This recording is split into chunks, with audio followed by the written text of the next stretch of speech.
I've played Guitar Hero for years and years. I still remember playing Guitar Hero 2 for the first time, and then the first game I ever owned was Guitar Hero 3. But I thought I want to have a look into the history of Guitar Hero. Where did the rhythm game find its beginnings? How did it develop into such a powerhouse of a franchise, which then came to, well, a bit of a whimpering end with Guitar Hero Live? If you enjoy this multi-part series looking into Guitar Hero's past, please like the video and make sure to subscribe to not miss the next part when it releases.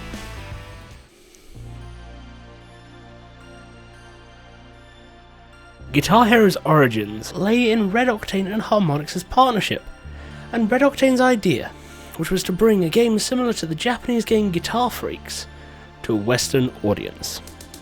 Today we're going to have a quick look at Guitar Freaks to see where a lot of the inspiration for Guitar Hero came from, and which elements were borrowed in the Guitar Hero games. Guitar Freaks was developed by Konami and launched in 1998/99, initially exclusively to arcades in Japan. It used the Bemani System 573 hardware to run, which is a similar kind of chipset to the PlayStation that was mainly used for rhythm games. The game was then released for the PlayStation alongside its drumming counterpart Drum Mania, and packaged with it came a rather familiar looking controller. There's a lot of similarities between the Guitar Freaks controller and a Guitar Hero controller. Instead of 5 buttons, you have 3 on the initial Guitar Freaks ones. You have no whammy bar either, but you do have the 2 start and select buttons in a similar location to most of the Guitar Hero controllers. The actual gameplay of Guitar Freaks is very reminiscent of other rhythm games, such as DDR. Look at it, you've got a highway, it moves vertically, and the hit window is at the top of the screen. Along with 3 neck buttons to press in columns, you actually have an extra column, which was known as the Wailing Bonus column. This wailing bonus works very similarly to Star Power, where the controller would need to be tilted up at the exact right time to activate it. This would give bonus points if done correctly. As is fairly common amongst rhythm games, Guitar Freaks included different scores depending on how perfect your timing was, something that didn't ever really make it to Guitar Hero. Another feature that was borrowed, however, from Guitar Freaks is the groove gauge, or in Guitar Hero, the rock meter. It works if you keep missing, it falls, and you fail. Very similar to how Guitar Hero works. You might wonder what the soundtrack for Guitar Freaks was like. Did it have these licensed games that we're used to with Guitar Hero? Well, it turns out in the first game, it was all produced in-house by the publisher's team, and didn't really have that licensed appeal that you got with Guitar Hero games. Most of the songs are mostly sub-short, roughly 2-minute tracks, and they've got very sort of clear themes and genres. They knew what they were hitting, basically.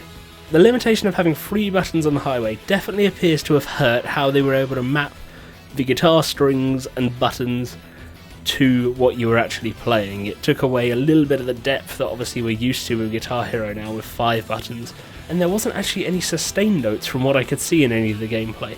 It looked like it was all just individual presses, and that's how it works. Which, you know, can take away a little bit when you've played a ripping solo that ends on a lovely, glorious, holding high note, and you just press it and there's no other feedback. It doesn't feel right. One thing I actually saw as well was, while we're used to on Guitar Hero, every beat has a little line going across the highway. On Guitar Freaks, it just seems like every bar has one, so they're really, really far spaced apart, and it can make it hard, at least when I was watching, to follow how the timing would work. Now, in terms of the visual presentation of the game, because it is designed as an arcade game where you would have the 2 highways, one on the left and one on the right, there's some pretty funky visuals that they just shoved in the middle of the window. You've got animations of things such as a cat, which has a very strange smile, some futuristic digital coloration, and all sorts of other stuff like that. There's even a track in the first game called J-Staff, and that acts as the credit sequence for the game, with actually the credits playing in the middle of the screen as you're playing along the song. Kind of a cool credit scene, right?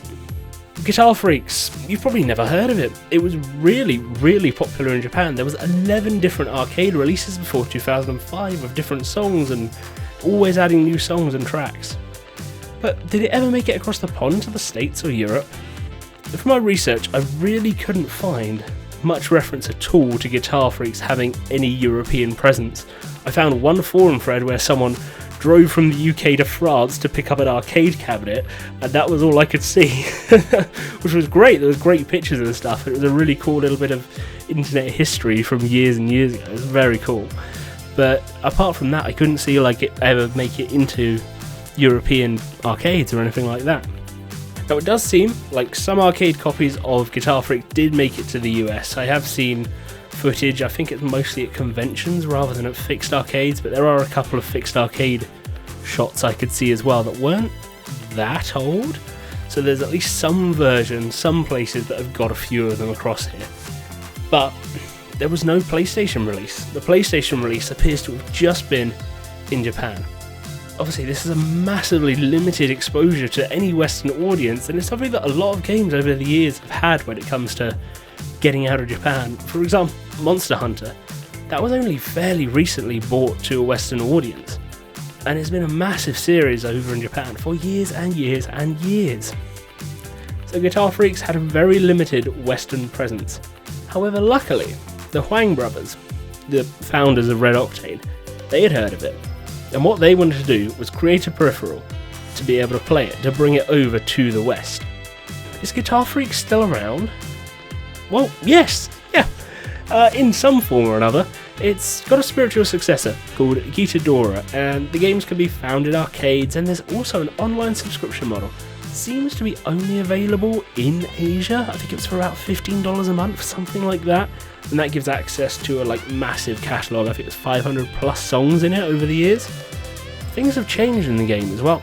It's actually got a 5-button neck rather than that initial 3-button one. They've added the extra complexity. I'm assuming as players got better, they were like, right, we need to make it harder for people.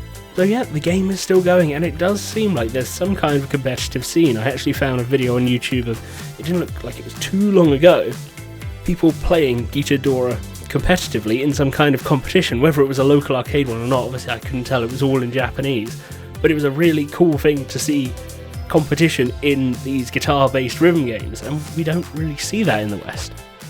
That brings us to an end of today's video, mostly looking at Guitar Freaks. I know it's the history of Guitar Hero, but that you have to understand the inspiration behind the series before you go into the main series, is my view on this. So having a look at this Japanese arcade series that I'd never heard of before, doing this research into it was really cool, and seeing, I found YouTube videos from 17 years ago of this thing, and the audio quality, oh, it's dreadful. It's so cool seeing the vibe of the time, and seeing this rhythm game that then, over the years, got brought to a Western audience, and how it has changed. It's very, very, very cool. Next time, we're going to be looking into Guitar Hero 1's history, how it came about, and its reception at the time. Thank you very much for watching. If you've enjoyed, please consider subscribing to not miss a future part of Guitar Hero history.